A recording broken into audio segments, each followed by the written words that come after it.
Hello dear students, how are you all? In first part of the video we have learned about the types of solutions and method to express the concentration of solution and we had done some numericals also. So in the continuity of that chapter we will do next topic, that is solubility. So what is solubility?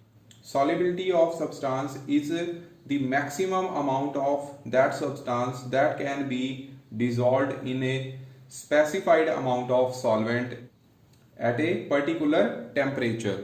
So this is the definition of solubility.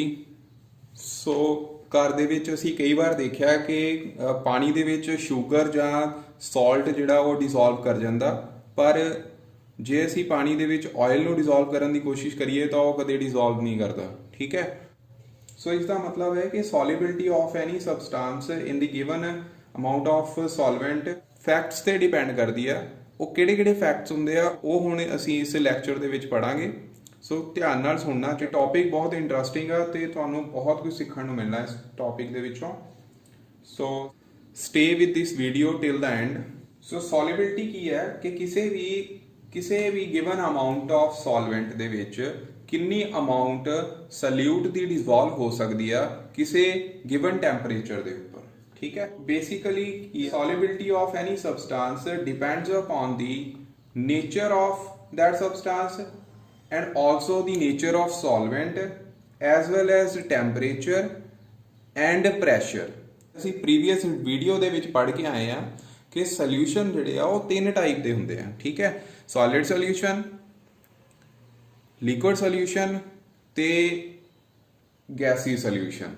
ਠੀਕ ਹੈ, ਅਸੀਂ liquid solution ਦੀ ਗੱਲ ਕਰਾਂਗੇ ਤੇ ਉਹਦੇ ਵਿੱਚ ਦੇਖਾਂਗੇ ਕਿ ਕੋਈ ਅਗਰ ਅਸੀਂ ਸੋਲਿਡ ਡਿਸੋਲਵ ਕਰਦੇ ਆ ਤਾਂ ਉਹ ਕਿਹੜੇ ਫੈਕਟਰ ਤੇ ਡਿਪੈਂਡ ਕਰਦਾ, ਫਿਰ ਕੀ ਉਹਦੇ ਵਿੱਚ ਕੋਈ ਲਿਕੁਇਡ ਜਿਹੜਾ ਹੈ ਉਹ ਡਿਸੋਲਵ ਕਰ ਸਕਦਾ ਆ, ਕਿ ਗੈਸਿਸ ਵੀ ਉਸ ਲਿਕੁਇਡ ਦੇ ਵਿੱਚ ਸੋਲੂਬਲ ਹੁੰਦੀਆਂ ਜਾਂ ਨਹੀਂ ਹੁੰਦੀਆਂ, ਜਾਂ ਉਹ ਕਿਹੜੇ ਫੈਕਟਰਸ ਤੇ ਡਿਪੈਂਡ ਕਰਦੀਆਂ। This all we will study in this video. Solubility ਦਾ ਇੱਕ ਬੇਸਿਕ ਫੰਡਾ ਸਮਝ ਲਓ, ਲਾਈਕ ਡਿਸੋਲਵਸ ਲਾਈਕ ਮੀਨਸ ਜੇ ਦੋਨਾਂ ਦੀ ਨੇਚਰ ਅਲੱਗ ਆ ਤਾਂ ਫਿਰ ਉਹ ਸੋਲੂਬਲ ਨਹੀਂ ਹੋਣਗੇ। ਇਸ ਦਾ ਮਤਲਬ ਕੀ ਆ ਕਿ polar always dissolve in polar and non polar always dissolve in non polar substances. Polar non polar substances ਬਾਰੇ ਤੁਸੀਂ 11th ਕਲਾਸ ਦੇ ਵਿੱਚ ਪੜ੍ਹ ਕੇ ਆਏ ਹੋ। ਪੋਲਰ ਸਬਸਟੈਂਸਿਸ ਦੇ ਵਿੱਚ ਐਗਜ਼ਾਮਪਲ ਲੈਣੀ ਹੋਵੇ ਤਾਂ example is like you can say water is a polar solvent. ਠੀਕ ਹੈ, ਵਾਟਰ ਜਿਹੜਾ ਆ ਪੋਲਰ ਸੋਲਵੈਂਟ ਆ। Why it is polar? Because of the electronegativity difference of oxygen and hydrogen atom. Okay, and on the other hand, if you take the example of benzene, which is non-polar, because benzene consists of carbon and hydrogen, ਉਹਨਾਂ ਦਾ electronegativity difference ਜਿਹੜਾ ਆ ਬਹੁਤ ਘੱਟ ਹੁੰਦਾ, ਇਸ ਕਰਕੇ ਉਹਨਾਂ ਨੂੰ ਅਸੀਂ non-polar category ਦੇ ਵਿੱਚ ਰੱਖਦੇ ਹਾਂ। ਠੀਕ ਹੈ, so first of all we will study about the solubility of liquids in liquid। ਠੀਕ ਹੈ, ਪਹਿਲਾਂ ਇਹਦੇ ਬਾਰੇ ਪੜ੍ਹ ਲੈਂਦੇ। ਇਹ ਜ਼ਿਆਦਾ ਡਿਟੇਲ ਤੁਹਾਨੂੰ ਸਿਲੇਬਸ 'ਚ ਨਹੀਂ ਹੈਗੀ, ਪਰ ਫਿਰ ਵੀ ਅਸੀਂ ਥੋੜਾ ਜਿਹਾ ਇਹਦੇ ਬਾਰੇ ਪੜ੍ਹ ਲੈਂਦੇ। ਅਗਰ ਅਸੀਂ ਲਿਕੁਇਡ ਇਨ ਲਿਕੁਇਡ ਸੋਲਿਊਸ਼ਨ ਦੀ ਗੱਲ ਕਰਦੇ, for example alcohol in water, ਤੋ ਇਹਦੇ ਵਿੱਚ ਜਿਹੜੇ ਕਨਸਟੀਟਿਊਐਂਟ ਸਮਾਲਰ ਅਮਾਉਂਟ 'ਚ ਹੋਣਗੇ ਉਹਨਾਂ ਨੂੰ ਅਸੀਂ ਸੋਲਿਊਟ ਪਾਰਟੀਕਲਸ ਕਹਾਂਗੇ, ਔਰ ਜੋ ਕਨਸਟੀਟਿਊਐਂਟ ਜ਼ਿਆਦਾ ਅਮਾਉਂਟ ਵਿੱਚ ਪ੍ਰੈਜ਼ੈਂਟ ਹੋਣਗੇ ਉਹਨਾਂ ਨੂੰ ਅਸੀਂ ਸੋਲਵੈਂਟ ਕਹਾਂਗੇ। Solubility depends upon the nature of liquids also. If we say the alcohol is soluble in water and benzene is soluble in toluene। ਠੀਕ, ਕਾਰਨ ਕੀ ਆ ਕਿ ਐਲਕੋਹਲ ਵਾਟਰ ਜਿਹੜੇ ਨੇ ਦੋਨੋਂ ਪੋਲਰ ਨੇਚਰ ਦੇ ਆ। ਠੀਕ ਹੈ, ਜਿਹਦੇ ਕਰਕੇ ਉਹ ਕੀ ਆ ਆਪਸ ਦੇ ਵਿੱਚ ਸੋਲੂਬਲ ਹੁੰਦੇ ਆ। ਠੀਕ, ਔਰ you can say they can form the hydrogen bond with each other. So ਇਸੇ ਕਰਕੇ ਇਸ ਨਾਲ ਉਹ ਕੀ ਆ ਉਹਨਾਂ ਦੀ ਸੋਲਿਬਿਲਿਟੀ ਜਿਹੜੀ ਆ ਉਹ ਜ਼ਿਆਦਾ ਹੁੰਦੀ। ਠੀਕ ਹੈ, ਤਾਂ ਦੂਸਰੀ ਸਾਈਡ ਤੇ ਜੇ ਅਸੀਂ ਗੱਲ ਕਰਦੇ ਬੈਂਜ਼ੀਨ ਤੇ ਟੋਲੂਇਨ ਦੀ, ਦੋਨੋਂ ਨਾਨ ਪੋਲਰ ਨੇਚਰ ਦੇ ਆ, ਸੋ ਇਸ ਕਰਕੇ ਇਹ ਵੀ ਕੀ ਆਪਸ ਦੇ ਵਿੱਚ ਸੋਲੂਬਲ ਆ। ਸੈਕਿੰਡ ਕੈਟਾਗਰੀ ਕੀ ਆ ਜਾਂਦੀ, ਕੁਝ ਲਿਕੁਇਡਸ ਆਪਸ ਦੇ ਵਿੱਚ ਪਾਰਸ਼ਲੀ ਮਿਸਿਬਲ ਹੁੰਦੇ ਆ। It means they dissolve in each other to only a small extent like water and phenol. ਠੀਕ, ਐਂਡ ਥਰਡ ਕੈਟਾਗਰੀ ਇਹਦੇ ਵਿੱਚ ਆ ਜਾਂਦੀ the two liquids are immiscible with each other. It means ਉਹ ਸਬਸਟੈਂਸਿਸ ਜਿਹੜੇ ਕਿ ਆਪਸ ਦੇ ਵਿੱਚ ਸੋਲੂਬਲ ਨਹੀਂ ਹੁੰਦੇ, ਲਾਈਕ ਵਾਟਰ ਐਂਡ ਬੈਂਜ਼ੀਨ। ਦੋਨਾਂ ਦੀ ਨੇਚਰ ਆਪੋਜ਼ਿਟ ਆ ਗਈ, ਵਾਟਰ ਪੋਲਰ ਨੇਚਰ ਦਾ, benzene is non polar, therefore they will not be soluble with each other। ਠੀਕ ਹੈ, ਸਿਮਿਲਰਲੀ ਵਾਟਰ ਐਂਡ ਟੋਲੂਇਨ ਇਹ ਵੀ ਆਪਸ ਦੇ ਵਿੱਚ ਸੋਲੂਬਲ ਨਹੀਂ ਹੋਣਗੇ। So in general, we can say that the principle of solubility is like dissolves like. If you are thinking about that, what is the effect of temperature on the solubility of liquid in liquid, then you can say, so you can say solubility of liquid in liquid generally increase with rise in temperature, because with rise in temperature the molecules start moving faster, therefore their solubility increases. And the next topic is solubility of a solid in a liquid. ਤੁਸੀਂ ਆਮ ਘਰਾਂ ਦੇ ਵਿੱਚ ਦੇਖਿਆ ਹੋਣਾ ਕਿ salt ਜਿਹੜਾ ਹੈ ਉਹ ਪਾਣੀ ਦੇ ਵਿੱਚ ਸੋਲੂਬਲ ਹੁੰਦਾ, ਠੀਕ ਹੈ। ਸ਼ੂਗਰ ਜਿਹੜੀ ਆ ਉਹ ਪਾਣੀ ਦੇ ਵਿੱਚ ਸੋਲੂਬਲ ਆ, ਠੀਕ। ਬਟ ਸ਼ੂਗਰ ਦੀ ਨੇਚਰ ਜਿਹੜੀ ਆ ਉਹ ਨਾਨ ਪੋਲਰ ਆ। ਜੋ ਸੋਡੀਅਮ ਕਲੋਰਾਈਡ ਆ ਉਹ ਇੱਕ ਆਇਨੀ ਕੰਪਾਊਂਡ ਆ। ਸੋ ਆਇਨੀ ਕੰਪਾਊਂਡ ਜਿਹੜਾ ਉਹ ਪਾਣੀ ਦੇ ਵਿੱਚ ਕਿਸ ਤਰੀਕੇ ਨਾਲ ਸੋਲੂਬਲ ਹੁੰਦਾ, ਠੀਕ। ਸੋ ਇਹਦੇ ਬਾਰੇ ਅਸੀਂ ਸਾਰਾ ਕੁਝ ਇਸ ਟੌਪਿਕ ਦੇ ਵਿੱਚ ਪੜਾਂਗੇ। ਇਸ ਟੌਪਿਕ ਦੇ ਵਿੱਚ ਅਸੀਂ ਟੈਂਪਰੇਚਰ ਇਫੈਕਟ ਵੀ ਪੜਾਂਗੇ ਕਿ what is the temperature effect on the solubility of solid in a given liquid, ਠੀਕ ਹੈ। ਸੋ ਸਭ ਤੋਂ ਪਹਿਲਾਂ ਅਸੀਂ ਸੋਲਿਬਿਲਿਟੀ ਦੀ ਡੈਫੀਨੇਸ਼ਨ ਕਰਦੇ ਹਾਂ। So definition is the solubility of a solid in liquid at a given temperature is defined as the maximum amount of solid, or you can say solute, in grams which can dissolve in 100 gram of solvent to form a saturated solution at that temperature. ਸੋ ਗੱਲ ਨੂੰ ਸਮਝੋ। ਸੋਲਿਬਿਲਿਟੀ ਦੀ ਅਸੀਂ definition ਦਿੱਤੀ ਸੀ ਕਿ ਇੱਕ specified amount of solvent ਦੇ ਵਿੱਚ ਕਿੰਨਾ ਸੋਲਿਊਟ ਡਿਸੋਲਵ ਕਰ ਸਕਦਾ, ਉਹ ਸੋਲਿਬਿਲਿਟੀ ਆ। ਤੇ solubility of solid in liquid ਕੀ ਹੋਗੀ ਕਿ ਸਪੈਸੀਫਾਈਡ ਅਮਾਉਂਟ ਕਿੰਨੀ ਲੈ ਲਈ ਸੋਲਵੈਂਟ ਦੀ ਅਸੀਂ 100 ਗ੍ਰਾਮ। 100 ਗ੍ਰਾਮ ਦੇ ਵਿੱਚ ਹੁਣ ਕਿੰਨੇ ਗ੍ਰਾਮ ਸੋਲਿਊਟ ਡਿਸੋਲਵ ਕਰ ਸਕਦਾ ਜਿਹੜਾ ਕਿ ਸੋਲਿਡ ਸਟੇਟ 'ਚ ਆ। ਸੋ ਇਹ ਹੋ ਗਿਆ solubility of solid in liquid ਦੀ ਡੈਫੀਨੇਸ਼ਨ, ਠੀਕ ਹੈ। ਤੇ solubility of solid in a liquid ਉਹ ਟੈਂਪਰੇਚਰ ਡਿਪੈਂਡੈਂਟ ਵੀ ਹੁੰਦੀ ਆ ਤੇ ਪ੍ਰੈਸ਼ਰ ਤੇ ਬਹੁਤ ਘੱਟ ਅਮਾਉਂਟ ਵਿੱਚ ਡਿਪੈਂਡ ਕਰਦੀ ਹੈ, ਠੀਕ ਹੈ। ਸੋ ਉਹਦੇ ਬਾਰੇ ਅਸੀਂ ਬਾਅਦ ਵਿੱਚ ਪੜ੍ਹਦੇ ਹਾਂ। ਇਹ ਗੱਲ ਨੂੰ ਧਿਆਨ ਨਾਲ ਸਮਝੋ, ਜਦੋਂ ਵੀ ਅਸੀਂ ਕਿਸੇ ਵੀ ਸੋਲਿਡ ਸੋਲਿਊਟ ਨੂੰ ਸੋਲਵੈਂਟ ਵਿੱਚ ਡਿਸੋਲਵ ਕਰਦੇ ਆ ਤਾਂ ਉੱਥੇ ਸੋਲਿਊਟ ਡਿਸੋਲਵ ਕਰਦਾ, ਉਹਦਾ ਕਾਰਨ ਕੀ ਹੁੰਦਾ ਕਿ ਇਹਦੇ ਪਾਰਟੀਕਲਸ ਜਿਹੜੇ ਆ ਉਹ ਲਿਕੁਇਡ ਮੋਲੀਕਿਊਲਸ ਦੇ ਵਿੱਚ, ਲਿਕੁਇਡ ਮਤਲਬ ਸੋਲਵੈਂਟ ਦੇ ਵਿੱਚ ਚਲੇ ਜਾਂਦੇ ਆ ਤੇ ਉਹਦੀ ਕਨਸੈਂਟ੍ਰੇਸ਼ਨ ਜਿਹੜੀ ਆ ਸੋਲਿਊਸ਼ਨ ਦੇ ਵਿੱਚ ਹੌਲੀ ਹੌਲੀ ਕੀ ਆ ਵੱਧਦੀ ਆ, ਠੀਕ ਹੈ। ਇਸ ਪ੍ਰੋਸੈਸ ਨੂੰ ਅਸੀਂ ਡਿਸੋਲੂਸ਼ਨ ਪ੍ਰੋਸੈਸ ਕਹਿੰਦੇ, ਠੀਕ। ਤੇ ਕੁਝ ਪਾਰਟੀਕਲਸ ਜਿਹੜੇ ਸੋਲਿਊਟ ਪਾਰਟੀਕਲਸ ਸੋਲਿਊਸ਼ਨ ਦੇ ਵਿੱਚ ਕੋਲਾਈਡ ਕਰਦੇ ਰਹਿੰਦੇ ਆਪਸ ਦੇ ਵਿੱਚ, ਮੀਨਸ ਸੋਲਿਊਟ ਪਾਰਟੀਕਲਸ ਜਿਹੜੇ ਆਪਸ ਦੇ ਵਿੱਚ ਕੋਲਾਈਡ ਕਰਦੇ ਆ, ਇਸ ਨਾਲ ਉਹਨਾਂ ਦੀ ਪ੍ਰੈਸਿਪੀਟੇਸ਼ਨ ਹੋ ਜਾਂਦੀ ਹੈ। ਇਸ ਪ੍ਰੋਸੈਸ ਨੂੰ ਅਸੀਂ ਕ੍ਰਿਸਟਲਾਈਜੇਸ਼ਨ ਕਹਿੰਦੇ, ਠੀਕ ਹੈ।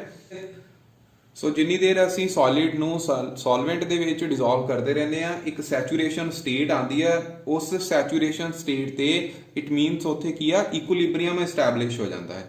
ਸੋ ਇਸ ਸਟੇਜ ਦੇ ਉੱਪਰ ਮੀਨਸ ਇਸ ਸੈਚੂਰੇਸ਼ਨ ਪੁਆਇੰਟ ਦੇ ਉੱਪਰ ਸੋਲਿਊਟ ਦੀ ਕਨਸੈਂਟ੍ਰੇਸ਼ਨ ਸੋਲਿਊਸ਼ਨ ਦੇ ਵਿੱਚ ਕਾਂਸਟੈਂਟ ਹੋ ਜਾਂਦੀ ਆ।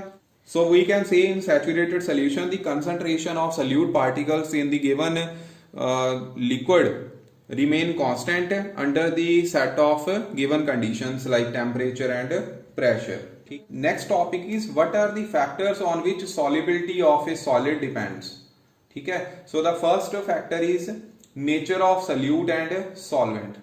Solubility ਦਾ general principle ਇਹੀ ਆ, like dissolve like, as I already discussed it. so ਇਹਦਾ ਮਤਲਬ ਕੀ ਹੈ ਕਿ solute ਕਿਸੇ particular solvent ਦੇ ਵਿੱਚ ਉਦੋਂ ਡਿਸੋਲਵ ਕਰੂਗਾ ਜਦੋਂ ਉਹਨਾਂ ਦੀ ਨੇਚਰ ਜਿਹੜੀ ਆ ਉਹ ਸੇਮ ਹੋਊਗੀ, ਠੀਕ। So you can say ionic polar solutes generally dissolve in polar solvents, while non-polar solute are soluble in non-polar solvents like benzene, CCl4, CS2 means carbon disulfide, ਠੀਕ ਹੈ। ਸੋ ਟੋਲੂਇਨ, ਸੋ ਇਦਾਂ ਦੇ non-polar solvent ਦੇ ਵਿੱਚ non-polar solute ਹੀ dissolve ਕਰਨਗੇ। ਕੁਝ exceptions ਵੀ ਆ like sugar, glucose, ਜੋ ਕਿ ਨਾਨ ਪੋਲਰ ਸੋਲਿਊਟ ਆ ਪਰ ਫਿਰ ਵੀ ਉਹ ਪਾਣੀ ਦੇ ਵਿੱਚ ਸੋਲੂਬਲ ਹੁੰਦੇ ਆ, ਠੀਕ ਹੈ। ਉਹਦਾ ਕਾਰਨ ਕੀ ਹੁੰਦਾ, reason behind that is because they can form the hydrogen bond with water, ਠੀਕ ਹੈ। ਸੋ ਉਸ ਹਾਈਡਰੋਜਨ ਬੌਂਡਿੰਗ ਕਰਕੇ ਉਹਨਾਂ ਦੀ ਸੋਲਿਬਿਲਿਟੀ ਜਿਹੜੀ ਆ ਉਹ ਪਾਣੀ ਦੇ ਵਿੱਚ ਹੁੰਦੀ ਆ। ਸੋ these are the exceptions. ਇਹਦੀ ਆਇਨਿਕ ਕੰਪਾਊਂਡ ਉਹ polar solvents ਦੇ ਵਿੱਚ soluble ਹੁੰਦੇ ਆ। ਇਹਨਾਂ ਦਾ ਕਾਰਨ ਕੀ ਆ ਬੱਚੇ, basically there are strong electrostatic force of attraction between ions of crystal and polar solvent, क्योंकि आयनिक कंपाउंड्स ਜਿਹੜੇ ਆ they can dissociate into its ions। ਹੁਣ ਅਸੀਂ ਐਗਜ਼ਾਮਪਲ ਲੈਨੇ ਕਿ ਸਪੋਜ਼ ਆਇਨਿਕ ਕੰਪਾਊਂਡ ਸਾਡੇ ਕੋਲ NaCl ਆ, ਉਸ ਨੂੰ ਅਸੀਂ ਪਾਣੀ ਦੇ ਵਿੱਚ ਡਿਸੋਲਵ ਕਰਦੇ ਹਾਂ। ਜਦੋਂ ਵਾਟਰ ਵਿੱਚ ਡਿਸੋਲਵ ਕਰੋਗੇ, no doubt NaCl ionic compound ਆ, ਪਰ ਪਾਣੀ ਦਾ ਡਾਇਲੈਕਟ੍ਰਿਕ ਕਾਂਸਟੈਂਟ ਹੁੰਦਾ 80।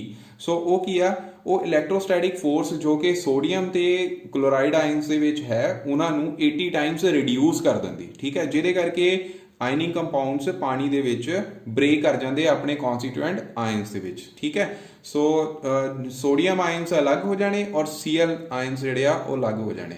ਜਦੋਂ ਸੋਡੀਅਮ ਆਇਨ ਅਲੱਗ ਹੋ ਜਾਣੇ, ਉਹਨਾਂ ਦੇ ਆਲੇ ਦੁਆਲੇ ਫਿਰ ਕੀ ਆ, ਵਾਟਰ ਮੋਲੀਕਿਊਲਸ ਜਿਹੜੇ ਆ, ਕਿਉਂਕਿ ਸੋਡੀਅਮ ਤੇ ਪੋਜ਼ਿਟਿਵ ਚਾਰਜ ਆ ਤਾਂ ਵਾਟਰ ਬੀਇੰਗ ਪੋਲਰ, ਆਕਸੀਜਨ ਤੇ ਨੈਗੇਟਿਵ ਚਾਰਜ ਹੋਊਗਾ, ਉਹ ਨੈਗੇਟਿਵ ਆਕਸੀਜਨ ਐਟਮ ਜਿਹੜੇ ਆ ਇਨ ਦੀ ਫਾਰਮ ਆਫ ਵਾਟਰ ਮੋਲੀਕਿਊਲ, ਉਹ ਸਾਰੇ ਸੋਡੀਅਮ ਆਇਨ ਦੇ ਸਰਾਊਂਡਡ ਆਲੇ ਦੁਆਲੇ ਆ ਜਾਣੇ। ਸਿਮਿਲਰਲੀ Cl ਨੈਗੇਟਿਵ ਆਇਨਸ ਆ, ਉਹਦੇ ਦੁਆਲੇ ਵਾਟਰ ਦੇ ਹਾਈਡਰੋਜਨ ਐਟਮਸ ਜਿਨ੍ਹਾਂ ਤੇ ਪੋਜ਼ਿਟਿਵ ਚਾਰਜ ਹੋਊਗਾ ਉਹ ਉਹਦੇ ਆਲੇ ਦੁਆਲੇ ਸਰਾਊਂਡਡ ਹੋਏ ਨੇ, ਜਿਹਦੇ ਕਰਕੇ ਉਹ ਆਪਸ ਦੇ ਵਿੱਚ ਫਿਰ ਕੀ ਆ, ਦੁਬਾਰਾ ਕੰਬਾਈਨ ਨਹੀਂ ਕਰ ਸਕਦੇ। It means these ions are surrounded by the water molecules and thus prevent the recombination of these ions, ठीक है। So the ions thus moving freely in the solution are said to be hydrated। ਉਹਨਾਂ ਨੂੰ ਅਸੀਂ ਕੀ ਕਹਾਂਗੇ ਫਿਰ, hydrated. ਇੱਥੇ word ਆ ਗਿਆ ਹਾਈਡਰੇਟਿਡ, ਮਤਲਬ ਆਇਨਸ ਦੇ ਆਲੇ ਦੁਆਲੇ ਜਿਹੜੇ ਵਾਟਰ ਮੋਲੀਕਿਊਲਸ ਹੈਗੇ ਆ, ਉਸ ਆਇਨਸ ਨੂੰ ਅਸੀਂ ਫਿਰ ਕੀ ਆ, ਹਾਈਡਰੇਟਿਡ ਆਇਨਸ ਕਹਾਂਗੇ, ਠੀਕ ਹੈ। ਐਕਚੁਅਲੀ ਇੱਥੇ ਕੀ ਆ, ਦੋ ਫਿਨੋਮੀਨਾ ਲੱਗ ਰਿਹਾ। ਪਹਿਲਾ ਫਿਨੋਮੀਨਾ ਕੀ ਆ ਕਿ ਜੋ ਆਇਨਿਕ ਕੰਪਾਊਂਡ ਆ ਉਹ ਆਪਣੇ ਕਨਸਟੀਟੂਐਂਟ ਆਇਨਸ ਦੇ ਵਿੱਚ ਟੁੱਟਦੇ ਪਏ, ਮੀਨਸ ਕ੍ਰਿਸਟਲ ਲੈਟਿਸ ਜਿਹੜਾ ਆ ਉਹ ਕੀ ਆ, ਬ੍ਰੇਕ ਕਰਦਾ ਪਿਆ ਆਪਣੇ ਆਇਨਸ ਦੇ ਵਿੱਚ। ਤਾਂ ਉਹਨਾਂ ਨੂੰ ਬ੍ਰੇਕ ਕਰਨ ਲਈ ਸਾਨੂੰ એનર્ਜੀ ਚਾਹੀਦੀ, ਉਹ એનર્ਜੀ ਨੂੰ ਅਸੀਂ ਕਹਿੰਦੇ ਲੈਟਿਸ એનર્ਜੀ, ਠੀਕ ਹੈ। ਔਰ ਦੂਸਰੀ ਸਾਈਡ ਤੇ ਕੀ ਆ, ਉਸੇ ਆਇਨ ਦੇ ਆਲੇ ਦੁਆਲੇ ਕੀ ਆ, ਵਾਟਰ ਮੋਲੀਕਿਊਲਸ ਜਿਹੜੇ ਆ ਉਹ ਸਰਾਊਂਡ ਹੋ ਰਹੇ, ਠੀਕ ਹੈ। ਸੋ ਉੱਥੇ ਕੀ ਹੋਣਾ, ਜਦੋਂ ਵਾਟਰ ਮੋਲੀਕਿਊਲਸ ਉਹਦੇ ਆਲੇ ਦੁਆਲੇ ਲੱਗ ਜਾਣੇ ਤਾਂ ਉਹ ਸਟੇਬਲ ਹੋਣਾ, ਮੀਨਸ ਉੱਥੇ એનર્ਜੀ ਰਿਲੀਜ਼ ਕਰਨੀ ਆ, ਉਹਨੂੰ ਅਸੀਂ ਕਹਿੰਦੇ ਹਾਈਡਰੇਸ਼ਨ એનર્ਜੀ। ਇਟ ਮੀਨਸ ਦੋ ਟਾਈਪ ਦੀ એનર્ਜੀਜ਼ ਆ ਗਈਆਂ ਇੱਥੇ, ਇੱਕ ਹੋ ਗਈ ਲੈਟਿਸ એનર્ਜੀ ਤੇ ਦੂਸਰੀ ਹੋ ਗਈ ਹਾਈਡਰੇਸ਼ਨ એનર્ਜੀ। ਸੋ ਲੈਟਿਸ એનર્ਜੀ ਕੀ ਹੁੰਦੀ, energy required to separate the ions in 1 mole of given solid, ठीक है। ਤੇ ਦੂਸਰੇ ਪਾਸੇ ਜਿਹੜੀ energy released because of hydration of 1 mole of solid, ਉਹਨੂੰ ਅਸੀਂ ਕੀ ਕਹਿੰਦੇ ਆ, ਹਾਈਡਰੇਸ਼ਨ એનર્ਜੀ, ਠੀਕ। ਸੋ ਇਹਦਾ ਮਤਲਬ ਕੀ ਆ, ਕੋਈ ਵੀ ਸਬਸਟੈਂਸ ਉਦੋਂ ਡਿਸੋਲਵ ਕਰੂਗਾ ਜਦੋਂ there will be net evolution of energy, means lowering of energy, ਠੀਕ ਹੈ। ਤਾਂ ਇਹਦਾ ਮਤਲਬ ਇਹ ਕਦੋਂ ਹੋਣਾ, ਜਦੋਂ ਹਾਈਡਰੇਸ਼ਨ એનર્ਜੀ ਜਿਹੜੀ ਆ ਉਹ ਲੈਟਿਸ એનર્ਜੀ ਤੋਂ ਜ਼ਿਆਦਾ ਹੋਣੀ, because lattice energy is energy required ਔਰ hydration energy is energy released. ਜਦੋਂ એનર્ਜੀ ਰਿਲੀਜ਼ ਕਰੂਗੀ ਜੇ ਉਹ ਜ਼ਿਆਦਾ ਹੋਊਗੀ ਤਾਂ ਆਇਨਸ ਆਟੋਮੈਟਿਕਲੀ ਜਿਹੜੇ ਆ they will be separated out from its constituent ions. ਜੇ ਤੋਂ ਆਇਨਿਕ ਕੰਪਾਊਂਡ ਬਣਿਆ ਤੇ ਉਹਦੇ ਆਲੇ ਦੁਆਲੇ ਕੀ ਵਾਟਰ ਮੋਲੀਕਿਊਲਸ ਆ ਜਾਣੇ। So if hydration energy is greater than lattice energy then the compound is soluble, otherwise if hydration energy is less than lattice energy then compound will be insoluble, ठीक है। सो बच्चे ये तो हो गया how solubility of given solid depends upon the nature of solute and solvent। So next is effect of temperature on solubility। The solids like sodium nitrate, potassium nitrate, sodium chloride, potassium chloride, ठीक है, ਜਿਹੜੇ ਕਿ ਪਾਣੀ ਦੇ ਵਿੱਚ means ਕਿਸੇ ਵੀ ਸੋਲਵੈਂਟ ਵਿੱਚ, polar ਸੋਲਵੈਂਟ ਚ ਡਿਸੋਲਵ ਕਰਦੇ ਆ with the absorption of heat. ਇਹਨਾਂ ਨੂੰ ਡਿਸੋਲਵ ਕਰੋਗੇ, ਇਹਦੇ ਵਿੱਚ ਕੀ ਆ, there is a absorption of heat, ਠੀਕ। ਮਤਲਬ ਕਿ ਤੁਸੀਂ ਦੇਖਿਆ ਹੋਣਾ ਕਿ ਗਰਮ ਪਾਣੀ ਦੇ ਵਿੱਚ ਨਮਕ ਜਲਦੀ ਘੁਲਦਾ, ਬਟ ਠੰਡੇ ਪਾਣੀ ਦੇ ਵਿੱਚ ਥੋੜਾ ਲੇਟ ਘੁਲੂਗਾ, ਠੀਕ ਹੈ। ਗਰਮ ਪਾਣੀ ਦੇ ਵਿੱਚ ਉਹ ਇੱਕਦਮ ਡਿਸਅਪੀਅਰ ਹੋ ਜਾਂਦਾ, ਠੀਕ। ਤਾਂ ਉਹਦਾ ਕਾਰਨ ਕੀ ਹੈਗਾ ਕਿ ਗਰਮ ਪਾਣੀ ਦੇ ਵਿੱਚ ਵਾਟਰ ਮੋਲੀਕਿਊਲਸ ਜਿਹੜੇ ਆ ਉਹ ਜ਼ਿਆਦਾ ਸਪੀਡ ਨਾਲ ਮੂਵ ਕਰਦੇ ਆ, ਜਲਦੀ ਆਇਨਿਕ ਕੰਪਾਊਂਡਸ ਜਿਹੜੇ ਆ ਆਪਣੇ ਆਇਨਸ ਦੇ ਵਿੱਚ ਟੁੱਟ ਜਾਂਦੇ, ਇਸ ਕਰਕੇ ਉਹਦੀ ਸੋਲਿਬਿਲਿਟੀ ਜਿਹੜੀ ਆ ਉਹ ਜ਼ਿਆਦਾ ਹੁੰਦੀ। So it can be also understood with the help of Le Chatelier principle. Since ਇੱਥੇ ਕੀ ਆ, ਸੈਚੂਰੇਸ਼ਨ ਪੁਆਇੰਟ ਦੇ ਉੱਪਰ ਸੋਲਿਊਟ ਤੇ ਸੋਲਵੈਂਟ ਜਿਹੜਾ ਆ ਉਹ ਸੋਲਿਊਸ਼ਨ ਦੇ ਵਿੱਚ ਅਗਰ ਚੇਂਜ ਕਰਦਾ, so this process is endothermic process and we know that for endothermic process the forward reaction is favorable when temperature increased। it means solubility of such solutes increase with increase in temperature, ਠੀਕ ਹੈ। Solids ਹੁੰਦੇ ਆ ਜਿਨ੍ਹਾਂ ਨੂੰ dissolve ਕਰਨ ਦੇ ਨਾਲ ਕੀ ਆ, ਹੀਟ ਇਵੋਲਵ ਕਰਦੀ ਆ, like lithium carbonate, sodium carbonate, these type of solids when dissolved in the given amount of solvent, so this occurs with the evolution of heat. So according to Le Chatelier principle, we all know that for exothermic reaction, the forward reaction is favorable at low temperature. Means here the solubility will decrease with increase in temperature. ਹੁਣ ਤੱਕ ਤੁਸੀਂ ਦੋ ਚੀਜ਼ਾਂ ਪੜ੍ਹ ਲਈਆਂ ਕਿ ਕੋਈ ionic solids ਇਦਾਂ ਦੇ ਜਿਨ੍ਹਾਂ ਨੂੰ ਵਾਟਰ ਵਿੱਚ ਡਿਸੋਲਵ ਕਰਦੇ ਆ ਤੇ ਉਹ ਐਂਡੋਥਰਮਿਕ ਰਿਐਕਸ਼ਨ ਕਰਕੇ ਟੈਂਪਰੇਚਰ ਰਾਈਜ਼ ਕਰਨ ਦੇ ਨਾਲ ਸੋਲਿਬਿਲਿਟੀ ਇਨਕਰੀਜ਼ ਕਰਦੀ ਹੈ। ਕਈ ਕੇਸ ਦੇ ਵਿੱਚ ਜਿਹਦਾ ਲੀਥੀਅਮ ਕਾਰਬੋਨੇਟ, ਸੋਡੀਅਮ ਕਾਰਬੋਨੇਟ ਆ, ਇਹਨਾਂ ਦੇ ਕੇਸ ਦੇ ਵਿੱਚ ਕੀ ਆ, ਸੋਲਿਬਿਲਿਟੀ ਡਿਕਰੀਜ਼ ਕਰ ਰਹੀ ਹੈ ਵਿਦ ਇਨਕਰੀਜ਼ ਇਨ ਟੈਂਪਰੇਚਰ। ਠੀਕ ਹੈ, ਬਟ ਕਈ ਸਾਲਟ ਹਾਈਡਰੇਟਿਡ ਫਾਰਮ ਦੇ ਵਿੱਚ ਹੁੰਦੇ ਆ, ਮੀਨਸ ਉਹਨਾਂ ਦੇ ਨਾਲ ਵਾਟਰ ਮੋਲੀਕਿਊਲਸ ਹੁੰਦੇ ਆ। ਹੁਣ ਉੱਥੇ ਕੀ ਆ, ਉੱਥੇ ਇੱਕ ਪਰਟੀਕੂਲਰ ਟੈਂਪਰੇਚਰ ਤੱਕ solubility with increase in temperature rise increase ਕਰਦੀ ਆ। ਫਿਰ ਉਸ ਤੋਂ ਬਾਅਦ ਉਹ ਕੀ ਆ, ਅਗਰ ਤੁਸੀਂ ਉਸ ਟੈਂਪਰੇਚਰ ਤੋਂ ਬਾਅਦ ਫਿਰ ਫਰਦਰ ਟੈਂਪਰੇਚਰ ਵਧਾਉਂਦੇ ਆ ਤਾਂ ਉਸ ਜਿੱਥੇ ਤੱਕ ਉਹਦੀ ਮੈਕਸਿਮਮ ਸੋਲਿਬਿਲਿਟੀ ਆ, ਫਿਰ ਉਸ ਤੋਂ ਬਾਅਦ ਕੀ ਆ, ਸੋਲਿਬਿਲਿਟੀ ਡਿਕਰੀਜ਼ ਕਰਨੀ ਸ਼ੁਰੂ ਕਰ ਜਾਂਦੀ। ਇਹਦੇ ਲਈ ਅਸੀਂ ਇੱਕ ਐਗਜ਼ਾਮਪਲ ਲੈਨੇ, Glauber's salt sodium sulphate dot 10 water molecules. ਠੀਕ ਹੈ, ਮਤਲਬ ਕਿ ਡੈਕਾਹਾਈਡਰੇਟਿਡ। ਠੀਕ, ਸੋ ਇਹਦੀ ਸੋਲਿਬਿਲਿਟੀ ਜਿਹੜੀ you can clearly see on the graph that the solubility is increasing up to the temperature 32.8 degree Celsius. ਉੱਥੇ ਤੱਕ ਉਹਦੀ ਸੋਲਿਬਿਲਿਟੀ ਜਿਹੜੀ ਵੱਧ ਰਹੀ ਆ। ਉਸ ਤੋਂ ਬਾਅਦ ਫਰਦਰ ਅਗਰ ਅਸੀਂ ਟੈਂਪਰੇਚਰ ਵਧਾਉਂਦੇ ਆ ਤਾਂ ਉਹਦੇ ਨਾਲ ਕੀ ਹੋ ਰਿਹਾ, ਗ੍ਰਾਫ ਜਿਹੜਾ ਉਹ ਨੀਚੇ ਨੂੰ ਆ ਰਿਹਾ। ਇਹਦਾ ਮਤਲਬ ਕੀ ਆ, ਸੋਲਿਬਿਲਿਟੀ ਉੱਥੇ ਡਿਕਰੀਜ਼ ਕਰ ਰਹੀ ਹੈ। ਠੀਕ, ਕਾਰਨ ਇਹ ਹੈ ਕਿ ਸਾਲਟ ਇਸ 32.8 ਡਿਗਰੀ ਸੈਲਸੀਅਸ ਤੱਕ ਇਹ ਸਾਲਟ ਜਿਹੜਾ ਹਾਈਡਰੇਟਿਡ ਫਾਰਮ ਦੇ ਵਿੱਚ ਹੀ ਰਹਿੰਦਾ, ਮੀਨਸ ਵਾਟਰ ਮੋਲੀਕਿਊਲਸ ਨਾਲ ਹੀ ਅਟੈਚ ਰਹਿੰਦੇ ਆ। ਠੀਕ ਹੈ, ਤੇ ਇਸ ਪ੍ਰੋਸੈਸ ਤੱਕ ਜਿਹੜੀ ਡਿਸੋਲੂਸ਼ਨ ਹੋ ਰਹੀ ਆ, ਮੀਨਸ ਜਿਹੜੀ ਸੋਲਿਬਿਲਿਟੀ ਹੋ ਰਹੀ, ਉਹ ਇੱਕ ਐਂਡੋਥਰਮਿਕ ਪ੍ਰੋਸੈਸ ਆ। It means solubility will increase with increase in temperature up to that temperature. Further above that temperature, ਉਹ ਟੈਂਪਰੇਚਰ ਕਿੰਨਾ, 32.8 ਡਿਗਰੀ ਸੈਲਸੀਅਸ। ਉਸ ਟੈਂਪਰੇਚਰ ਤੋਂ ਬਾਅਦ ਫਿਰ ਇਹੀ ਸਾਲਟ ਜਿਹੜਾ ਆ ਉਹ ਕੀ ਆ, ਐਨਹਾਈਡਰਸ ਫਾਰਮ ਦੇ ਵਿੱਚ ਆਉਣਾ ਸ਼ੁਰੂ ਹੋ ਜਾਂਦਾ। ਤੇ ਜਦੋਂ ਐਨਹਾਈਡਰਸ ਫਾਰਮ ਚ ਆਉਂਦਾ ਤਾਂ ਇਹ ਰਿਐਕਸ਼ਨ ਜਿਹੜਾ ਆ ਇਹ ਕੀ ਐਗਜ਼ੋਥਰਮਿਕ ਨੇਚਰ ਹੋ ਜਾਂਦੀ, ਇਹਦੀ ਜਿਹੜਾ ਐਗਜ਼ੋਥਰਮਿਕ ਹੋ ਜਾਂਦਾ। ਠੀਕ ਹੈ, ਸੋ ਉੱਥੇ ਫਿਰ ਕੀ ਆ, ਸੋਲਿਬਿਲਿਟੀ ਡਿਕਰੀਜ਼ ਕਰੇਗੀ ਵਿਦ ਇਨਕਰੀਜ਼ ਇਨ ਟੈਂਪਰੇਚਰ। ਸੋ ਇਦਾਂ ਦੇ ਸੋਲਿਡਸ ਦੇ ਵਿੱਚ ਪਹਿਲਾਂ ਸੋਲਿਬਿਲਿਟੀ ਵੱਧਦੀ ਹੈ ਤੇ ਫਿਰ ਉਹ ਡਿਕਰੀਜ਼ ਕਰਦੀ। And one more thing, the temperature at which one form of substance change into another, ਉਸ ਟੈਂਪਰੇਚਰ ਨੂੰ ਅਸੀਂ transition temperature ਕਹਿੰਦੇ ਹਾਂ। So 32.8 degree Celsius is a transition temperature here, in which hydrated sodium sulfate is changing to anhydrous sodium sulfate। ਇਸ ਤੋਂ ਬਾਅਦ ਇੱਕ ਹੋਰ ਟੌਪਿਕ ਆ, ਵੈਸੇ ਤਾਂ ਅਸੀਂ ਕਰ ਚੁੱਕੇ ਹਾਂ ਸੈਚੂਰੇਟਿਡ ਤੇ ਅਨਸੈਚੂਰੇਟਿਡ ਸੋਲਿਊਸ਼ਨ, ਪਰ ਇੱਥੇ ਅਸੀਂ ਸੁਪਰ ਸੈਚੂਰੇਟਿਡ ਸੋਲਿਊਸ਼ਨ ਬਾਰੇ ਵੀ ਸਮਝ ਲਈਏ। ਸੋ ਸੈਚੂਰੇਟਿਡ ਸੋਲਿਊਸ਼ਨ ਕੀ ਸੀ? Saturated solution has maximum amount of solute in grams that dissolve in 100 gram of solvent. ਠੀਕ ਹੈ, ਅਗਰ ਇਸ ਟਾਈਪ ਦੇ ਸੋਲਿਊਸ਼ਨ ਨੂੰ ਅਸੀਂ ਹੀਟ ਕਰਦੇ ਆ ਤਾਂ ਉਹ ਅਨਸੈਚੂਰੇਟਿਡ ਹੋ ਜਾਂਦਾ। ਇਨ ਸੈਂਸ ਅਸੀਂ ਇਹ ਕਹਿ ਸਕਦੇ ਹਾਂ ਕਿ ਉਹਦੇ ਵਿੱਚ ਕੀ ਆ, ਹੋਰ ਸੋਲਿਊਟ ਜਿਹੜਾ ਉਹ ਕੀ ਆ, ਡਿਸੋਲਵ ਕੀਤਾ ਜਾ ਸਕਦਾ। ਪਰ ਜੇਕਰ ਅਸੀਂ ਸੈਚੂਰੇਟਿਡ ਸੋਲਿਊਸ਼ਨ ਨੂੰ ਠੰਡਾ ਕਰ ਦਈਏ, ਠੀਕ, ਤਾਂ ਉਹਦੇ ਨਾਲ ਕੀ ਹੋਣਾ ਕਿ ਜਿਹੜੀ ਸੋਲਿਬਿਲਿਟੀ ਆ, ਸੋਲਿਊਟ ਦੀ ਸੋਲਿਬਿਲਿਟੀ ਆ, ਉਹ ਡਿਕਰੀਜ਼ ਕਰਨੀ ਸ਼ੁਰੂ ਕਰ ਜਾਂਦੀ ਆ। ਠੀਕ ਹੈ, ਕਿਉਂਕਿ ਮੋਲੀਕਿਊਲਸ ਜਿਹੜੇ ਆ ਉਹ ਉਹਨਾਂ ਦੇ ਕਾਈਨੈਟਿਕ એનર્ਜੀ ਡਿਕਰੀਜ਼ ਕਰਨੀ ਆ। ਇਹਦੇ ਨਾਲ ਕੀ ਹੋਣਾ, ਉਹ ਸੋਲਿਊਟ ਪਾਰਟੀਕਲਸ ਜਿਹੜੇ ਆ they comes out of the solution and will appear on the surface of solution.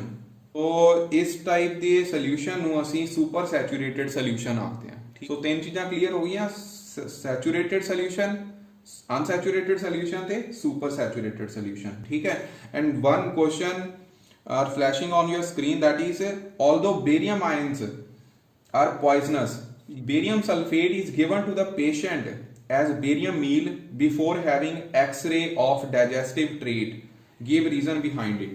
so ਇਹਦਾ ਕਾਰਨ ਕੀ ਹੈਗਾ ਕਿ barium sulfate ਜਿਹੜੇ ਆ they are insoluble in water due to their high lattice energy।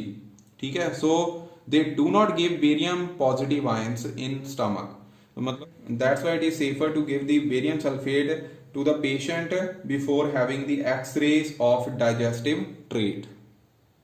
Third effect is effect of pressure on solubility of solid in liquids।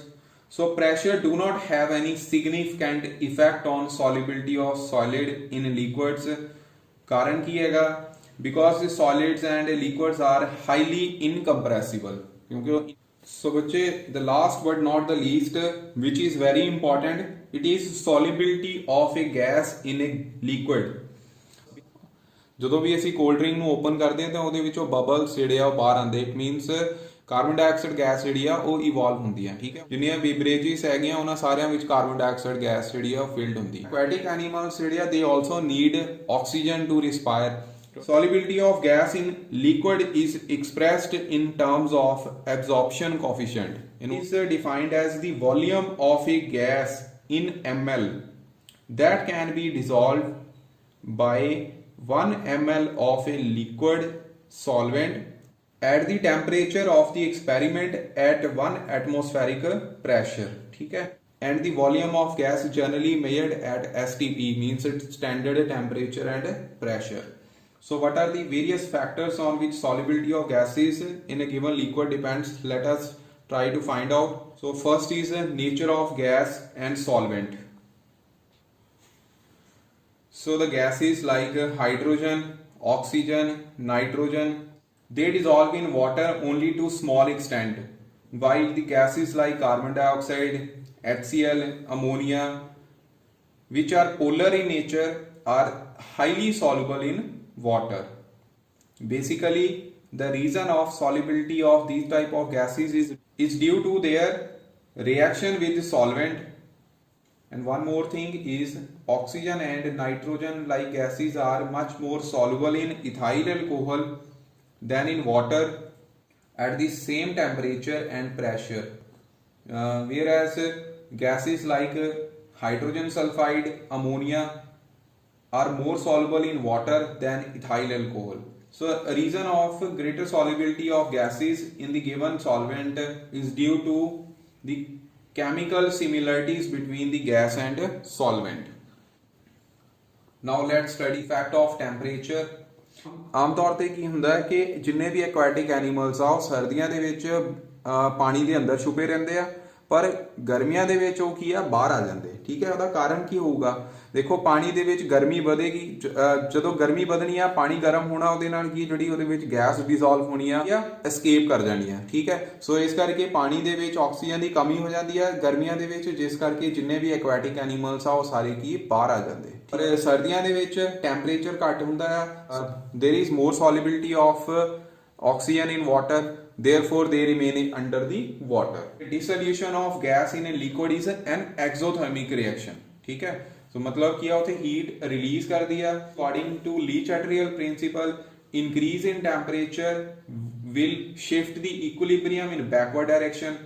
ਇਹਦਾ मतलब ਕੀ ਹੋਏਗਾ? solubility of gases with increase in temperature क्या decrease करूगी। So now you understand that the solubility of gases decrease with the increase in temperature. Now the last effect is pressure. So अगर मैं directly कਹਾਂ कि pressure ਦੇ ਨਾਲ ਸੋਲਿਬਿਲਿਟੀ increase ਕਰੂਗੀ ਕਿ decrease ਕਰੂਗੀ, ਤੁਸੀਂ ਆਪ ਸੋਚੋ ਕਿ ਅਗਰ ਅਸੀਂ ਪ੍ਰੈਸ਼ਰ ਅਪਲਾਈ ਕਰਦੇ ਹਾਂ ਤੇ ਗੈਸ ਪਾਰਟੀਕਲਸ ਜਿਹੜੇ ਕੀ ਆ ਉਹ they come closer with each other, because gases particles ਦੇ ਵਿੱਚ ਸਪੇਸਿੰਗ ਜ਼ਿਆਦਾ ਹੁੰਦੀ ਆ, ਪ੍ਰੈਸ਼ਰ ਅਪਲਾਈ ਕਰਨ ਨਾਲ ਨੇੜੇ ਨੇੜੇ ਆ ਜਾਂਦੇ। ਇਟ ਮੀਨਸ ਤੁਸੀਂ ਹੁਣ ਸਮਝ ਹੀ ਗਏ ਕਿ ਸੋਲਿਬਿਲਿਟੀ ਜਿਹੜੀ ਆ ਪ੍ਰੈਸ਼ਰ ਦੇ ਨਾਲ ਇੰਕਰੀਜ਼ ਹੀ ਕਰੂਗੀ। ਇਸ ਨੂੰ ਅਸੀਂ ਡਿਟੇਲ ਵਿੱਚ ਪੜ੍ਹਦੇ ਹਾਂ। Basically you can say it is the most important factor which influence the solubility of gas in a given liquid, ठीक है। and this effect was studied by William Henry. So the effect of pressure is given by Henry's law. So Henry's law states that at a constant temperature the solubility of a gas in a liquid is directly proportional to pressure of the gas. Here solubility is taken as the mass of gas dissolved per unit volume of the liquid, ठीक। अगर ਅਸੀਂ mass of gas dissolved in unit volume of gas ਉਹਨੂੰ m ਲੈ ਲੈਂਦੇ ਆ ਤੇ pressure of gas in equilibrium with solvent ਉਹਨੂੰ p ਲੈ ਲੈਂਦੇ ਆ। So according to the Henry's law m will be directly proportional to p at constant temperature. So अगर ਅਸੀਂ proportionality sign हटावांगे so there will be a constant it means m is equal to k into p. ठीक है, so this k is a constant of proportionality whose value depend upon the nature of gas and nature of solvent and also on temperature. दूसरी side ते Dalton ने independently solubility of gas in liquid study किया। उसने ये किया कि solubility of gas in liquid is function of partial pressure of gas. So अगर solubility study ਕਰਨ ਲਈ ਮਾਸ ਆਫ ਗੈਸ ਦੀ ਜਗ੍ਹਾ ਅਸੀਂ ਮੋਲ ਫ੍ਰੈਕਸ਼ਨ ਨੂੰ ਯੂਜ਼ ਕਰਦੇ ਹਾਂ, then the definition will be according to Dalton the mole fraction of gas in solution is proportional to the partial pressure of gas over the solution. Dalton और Henrys ਦੇ ਵਿੱਚ confuse नहीं हो जाना। We will write the most commonly used form of Henry's law which states that partial pressure of gas in vapor phase is proportional to the mole fraction of gas in the liquid. Mathematical form की होएगी x is directly proportional to p. When proportionality sign will remove, there will be a constant that is k dash. ਜਦੋਂ equation ਦੇ ਵਿੱਚ k dash ਨੂੰ ਆਪਾਂ ਦੂਸਰੀ side ਤੇ ਲੈ ਕੇ ਜਾਵਾਂਗੇ, ਸੋ ਇਹ ਕੀ ਆਇਆ ਨਾ 1 by k dash into x that is equal to p. so pressure is equal to now 1 by k dash is equal to kh, ਉਹਨੂੰ kh ਲਿਖ ਦਿੱਤਾ। so the Henry equation is p is equal to kh multiply mole fraction. so it means pressure of the gas is equal to Henry constant multiplied mole fraction, where kh is Henry's law constant. so different gases have different values of kh at a definite temperature for given solvent. जिन्नी ज़्यादा kh ਦੀ value होएगी उन्नी solubility घट होएगी किसी भी gas the in a given solvent, और जिदा जिदा टेम्परेचर बढ़ेगा solubility gas tends to decrease. ठीक है, so these are the two factors कि जिन्नी KH ਦੀ वैल्यू ज़्यादा आ उन्नी solubility gases ਦੀ solvent ਵਿੱਚ ਘੱਟ ਹੋਏਗੀ, और with increase in temperature solubility of gases decreases. What will be the unit of Henry's constant? so Henry constant the formula ਦੇਖੋ ਕੀ ਬਣਿਆ, KH is equal to P upon X. X ਕੀ ਆ mole fraction, mall fraction ਦੇ ਕੋਈ unit ਹੁੰਦੇ ਨਹੀਂ, so the unit of Henry constant is equal to the unit of pressure. so here are some applications of Henry law in our daily life. which ਸਭ ਤੋਂ ਪਹਿਲਾਂ ਕੀ ਹੈ, the carbon dioxide which is used in all beverages, ठीक, like soft drink, soda water as well as beer, champagne. These bottles are sealed under high pressure. ਜਦੋਂ ਅਸੀਂ bottles ਨੂੰ open ਹਵਾ ਦੇ ਵਿੱਚ ਓਪਨ ਕਰਦੇ ਹਾਂ ਤਾਂ ਉਹਦੇ ਵਿੱਚ ਕੀ ਆ, partial pressure of carbon dioxide above the solution decreases ਤੇ ਬਬਲਸ ਦੀ ਫਾਰਮ ਦੇ ਵਿੱਚ ਕਾਰਬਨ ਡਾਈਆਕਸਾਈਡ ਜਿਹੜੀ ਆ ਉਹ ਕੀ ਆ, ਬਾਹਰ ਆ ਜਾਂਦੀ ਆ। ਸੋ ਬੱਚੇ ਦੀ ਸੈਕਿੰਡ ਐਪਲੀਕੇਸ਼ਨ ਆ, ਜਦੋਂ ਸੀ ਡਾਈਵਰਸ ਜਿਹੜੇ ਆ ਦੇ ਸਮੁੰਦਰ ਦੇ ਨੀਚੇ ਜਾਂਦੇ ਆ ਤੇ ਉਹ ਕੀ ਆਪਣੇ ਆਕਸੀਜਨ ਸਿਲੰਡਰਸ ਦੇ ਵਿੱਚ ਹੀਲੀਅਮ ਗੈਸ ਜਿਹੜੀ ਆ ਉਹਦੇ ਨਾਲ ਆਕਸੀਜਨ ਗੈਸ ਨੂੰ ਡਾਇਲੂਟ ਕਰਦੇ ਆ। ਕਾਰਨ ਕੀ ਹੈਗਾ, ਹੀਲੀਅਮ ਗੈਸ ਜਿਹੜੀ ਆ it is least soluble as compare to the other gases. Because of the least solubility, it gives the lesser bubbles in blood during decompression, causing lesser discomfort to the divers. अगर ਅਸੀਂ oxygen nitrogen mixture use करते हैं, here oxygen and nitrogen will dissolve considerably in blood and other body fluids. Oxygen ਜਿਹੜੀ ਆ ਉਹ metabolism process ਵਿੱਚ use ਹੋ ਜਾਂਦੀ ਹੈ, but due to the high partial and greater solubility, nitrogen ਜਿਹੜੀ ਆ ਉਹ ਉੱਥੇ ਹੀ dissolve ਰਹਿੰਦੀ ਹੈ. So when diverse comes out of sea, nitrogen ਜਿਹੜੀ ਆ that will comes out of blood quickly in the form of bubbles, ठीक है, which is very dangerous. So to avoid the bends as well as toxic effect of high concentration of nitrogen in blood, the tanks are used by scuba divers are filled with air diluted with helium. The helium concentration is 11.7%. 56.2% nitrogen and 32.1% of oxygen. So now you can clearly answer that why helium oxygen mixture is preferred over nitrogen oxygen mixture that is used by sea divers. Third application is at high altitude the partial pressure of oxygen is less than that of ground level. ठीक है, ਸੋ ਬੱਚੇ ਤੁਸੀਂ ਕਈ ਵਾਰ ਹਿਲੀ areas ਦੇ ਵਿੱਚ ਗਏ ਹੋਵੋਗੇ ਤਾਂ ਕੀ ਹੈਗਾ ਹਿਲੀ ਏਰੀਆਜ਼ ਦੇ ਵਿੱਚ ਪਾਰਸ਼ੀਅਲ ਪ੍ਰੈਸ਼ਰ ਜਿਹੜਾ ਆ ਉਹ ਘੱਟ ਹੁੰਦਾ ਮੀਨਸ ਐਟਮੋਸਫੈਰਿਕ ਪ੍ਰੈਸ਼ਰ ਜਿਹੜਾ ਆ ਉਹ ਘੱਟ ਹੁੰਦਾ ਹਵਾ ਪਤਲੀ ਹੁੰਦੀ ਜਾਂਦੀ ਹੈ ਹਵਾ ਦੇ ਵਿੱਚ ਆਕਸੀਜਨ ਦੀ ਮਾਤਰਾ ਵੀ ਜਿਹੜੀ ਆ ਉਹ ਕੀ ਆ ਘੱਟ ਹੁੰਦੀ ਹੈ ਜਿਹਨੇ ਕਰਕੇ ਬਲੱਡ ਨੂੰ ਪ੍ਰੋਪਰ ਆਕਸੀਜਨ ਨਹੀਂ ਮਿਲਦੀ ਜਿਸ ਕਰਕੇ ਸਾਹ ਲੈਣ 'ਚ ਪ੍ਰੋਬਲਮ ਆਉਂਦੀ ਉਹਨੂੰ ਅਸੀਂ ਐਲਟੀਟਿਊਡ ਸਿਕਨੈਸ ਕਹਿ ਦਿੰਦੇ ਹਾਂ ਠੀਕ ਸੋ ਬੱਚੇ this was the Henry's law and its applications now what are the limitations of Henry's law? Actually, Henry law is applicable only when certain conditions are satisfied. The first condition is the pressure should be low and temperature should be high. It means a gas should behave like an ideal gas. ठीक है. Second है gas should not undergo compound formation with solvent or association or dissociation in the solvent. ठीक for example अमोनीया जो water ਦੇ ਵਿੱਚ dissolve करता ਤੇ ਉੱਥੇ ਕੀ ਅਮੋਨੀਅਮ ਹਾਈਡਰੋਕਸਾਈਡ ਫਾਰਮ ਹੋ ਜਾਂਦਾ ਤਾਂ ਇਹ ਅਮੋਨੀਅਮ ਹਾਈਡਰੋਕਸਾਈਡ ਜਿਹੜਾ ਆ ਇਹ ਫਰਦਰ ਡਿਸੋਸੀਏਟ ਕਰ ਜਾਂਦਾ ਆਪਣੇ ammonium ions means NH4 positive ions ਤੇ OH ਨੈਗੇਟਿਵ ਆਇਨਸ ਦੇ ਵਿੱਚ ਠੀਕ ਹੈ so these are the limitations of Henry's law let us do the numerical based on Henry's law the first numerical is flashing on your screen that is Henry's law constant of carbon dioxide in water at 298 Kelvin is 1.67 into 10 raised to power 3 bar.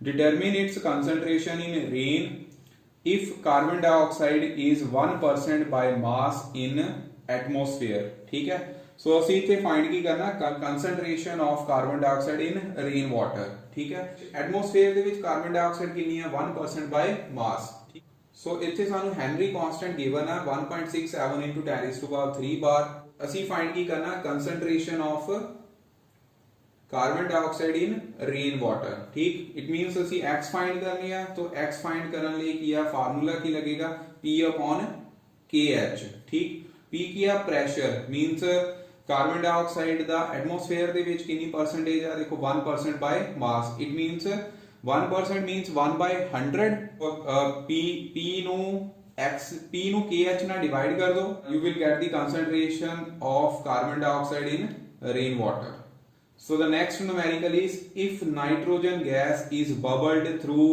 water at 298 Kelvin how many millimoles of nitrogen gas would dissolve in 1 liter of water assume that nitrogen exists a partial pressure of 0.987 bars given that Henry's law constant for nitrogen at 293 Kelvin is 76.48 kilobar so ਅਸੀਂ ਇੱਥੇ nitrogen ਦੇ number of moles find ਕਰਨੇ that are dissolved in 1 liter of water ਠੀਕ ਹੈ So mole fraction ਦਾ formula ਕੀ ਹੁੰਦਾ number of moles of one component divided by number of moles of all components ਠੀਕ ਇਹ ਦਿਮਾਗ ਵਿੱਚ ਰੱਖਣਾ and we know that Henry law equation is equal to P is equal to KH into X ਠੀਕ ਹੈ ਇੱਥੇ partial pressure nitrogen ਦਾ ਕਿੰਨਾ ਦਿੱਤਾ ਹੋਇਆ 0.987 ਠੀਕ ਹੈ ਔਰ Henry constant ਕਿੰਨਾ given ਹੈ 76.48 ਕਿਲੋਬਾਰ ਕਿਲੋ ਨੂੰ कन्वर्ट कर लो 1000 ना मल्टीप्लाई करके किलो बार ਨੂੰ ਬਾਰ ਚ ਕਨਵਰਟ ਕਰ ਲੈਣਾ so it will come to be 76480 ਠੀਕ ਹੈ ਸੋ ਇਥੋਂ ਪਹਿਲਾਂ ਕੀ ਆ mole fraction of nitrogen find ਕਰਨੀ ਆ ਮੀਨਸ ਪ੍ਰੈਸ਼ਰ ਨੂੰ KH ਨਾਲ ਡਿਵਾਈਡ ਕਰਕੇ ਸਾਡੇ ਕੋਲ ਕੀ ਆ ਮੋਲ ਫ੍ਰੈਕਸ਼ਨ ਆਫ ਨਾਈਟ੍ਰੋਜਨ ਆ ਜਾਏਗੀ which will be 1.29 into 10 raised to power -5 ਠੀਕ ਹੈ ਉਸ ਤੋਂ ਬਾਅਦ ਮੰਨ ਲਓ ਕਿ there are n moles of nitrogen that are present in 1 liter of water ठीक अगर ਅਸੀਂ density water ਦੀ 1 ਮੰਨਦੇ ਆ ਤਾਂ it means ਪਹਿਲਾਂ volume ਨੂੰ mass ਚ ਕਨਵਰਟ ਕੀਤਾ ਸੋ ਉਹ ਵੀ ਕਿੰਨਾ 1000 ਹੀ ਆ ਜਾਣਾ ਠੀਕ 1000 ਗ੍ਰਾਮ ਡਿਵਾਈਡ ਬਾਈ ਉਹਦੇ molecular mass water ਦਾ molecular mass ਹੁੰਦਾ 18000 divided by 18 will be equal to 55.55 moles ठीक है so these are the number of moles of water So mole fraction the formula ਕੀ ਹੁੰਦਾ number of moles of nitrogen divided by total number of moles of all components that is equal to n plus 55.5 55.5 ਜਿਹੜੇ water ਦੇ number of moles ਆ ਸੋ ਕਿਉਂਕਿ ਇਹਦੀ 55.5 value ਜਿਹੜੀ ਬਹੁਤ ਜ਼ਿਆਦਾ ਹੈ, ਇਸ ਕਰਕੇ ਡਿਨੋਮੀਨੇਟਰ ਚ ਅਸੀਂ ਕੀ ਹੈ n ਨੂੰ ਨਿਗਲੈਕਟ ਕਰ ਦੇਣਾ। ਠੀਕ, ਸੋ ਜਦੋਂ ਉਹਦੀ ਵੈਲਿਊ ਨਿਗਲੈਕਟ ਕਰ ਦਿੱਤੀ ਤਾਂ ਉਥੋਂ n ਦੀ ਵੈਲਿਊ ਜਿਹੜੀ ਆ ਹੁਣ x ਦੀ ਵੈਲਿਊ ਪੁੱਟ ਕਰੋ। ਮੋਲ ਫ੍ਰੈਕਸ਼ਨ ਦੀ ਵੈਲਿਊ ਆਪਾਂ ਉੱਪਰ ਕਿੰਨੀ ਕੱਢੀ 1.29 into 10⁻⁵। ਠੀਕ, ਉਹਨੂੰ 55.5 ਨਾਲ ਜਦੋਂ ਮਲਟੀਪਲਾਈ ਕਰੋਗੇ so you will get the answer that is 71.595 into 10⁻⁵ moles। ठीक है, so ਇਹਨੂੰ ਮਿਲੀ ਮੋਲਸ ਕਨਵਰਟ ਕਰਨਾ ਤਾਂ it will be 0. ਜਿੱਦਾਂ ਕਿ ਤੁਹਾਨੂੰ ਕੁਐਸਚਨ ਦੇ ਵਿੱਚ ਮਿਲੀ ਮੋਲਸ ਚ ਪੁੱਛਿਆ ਹੋਇਆ ਆਨਸਰ, ਸੋ ਮਿਲੀ ਮਤਲਬ 10⁻, ਮਿਲੀ ਮੋਲਸ ਦਾ ਮਤਲਬ ਕੀ ਹੈ 10⁻³ ਦੇ ਨਾਲ ਇਹਨੂੰ ਮਲਟੀਪਲਾਈ ਕਰ ਦੇਣਾ। ਜਦੋਂ ਮਲਟੀਪਲਾਈ ਕਰੋਗੇ ਤਾਂ ਆਨਸਰ ਜਿਹੜਾ ਆ ਉਹ ਕਿੰਨਾ ਹੋਊਗਾ 0.716 ਮਿਲੀ ਮੋਲਸ। ਠੀਕ, ਸੋ ਇਸ ਤੋਂ ਬਾਅਦ ਵਿੱਚ ਇੱਕ ਹੋਰ ਕੁਐਸਚਨ, ਇੱਕ ਹੋਰ ਨਿਊਮੈਰੀਕਲ ਆ, ਇਹ ਹੁਣ ਤੁਸੀਂ ਖੁਦ ਕਰਨਾ ਹੈ। at what partial pressure oxygen will have solubility of 0.05 gram per liter in water at 293 Kelvin. Henry's constant for oxygen in water at 293 Kelvin is 34.86 kilobar. Assume the density of solution be same as that of solvent. So ਇਹਦੇ ਵਿੱਚ answer ਜਿਹੜਾ ਆ ਉਹ 0.98 ਬਾਰ ਆਏਗਾ।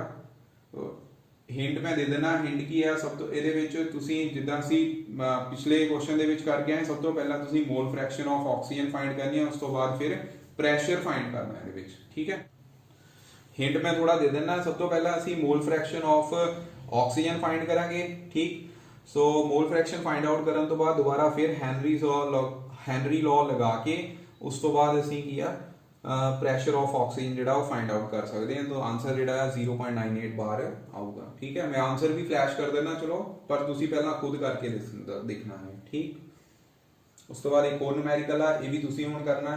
ਦਿਸ is all about solubility of different substances in a given liquid। ठीक है, so तीनों cases ਦੇ ਵਿੱਚ ਅਸੀਂ ਇਹ ਪੜਿਆ ਕਿ solubility of any substance in a given liquid depends upon the nature of solute, solvent, temperature and pressure। ठीक है, after that in the next video we will do the vapor pressure of liquid, Raoult's law, ideal solution and non-ideal solution। till then stay at home, thank you। Kindly subscribe the channel, ਕਿਉਂਕਿ ਆਉਣ ਵਾਲੇ ਸਮੇਂ ਦੇ ਵਿੱਚ ਬਹੁਤ ਸਾਰੀਆਂ interesting videos ਤੁਹਾਨੂੰ ਦੇਖਣ ਨੂੰ ਮਿਲਣਗੀਆਂ, ਜੇ ਤੁਸੀਂ ਬਹੁਤ ਕੁਝ ਸਿੱਖੋ।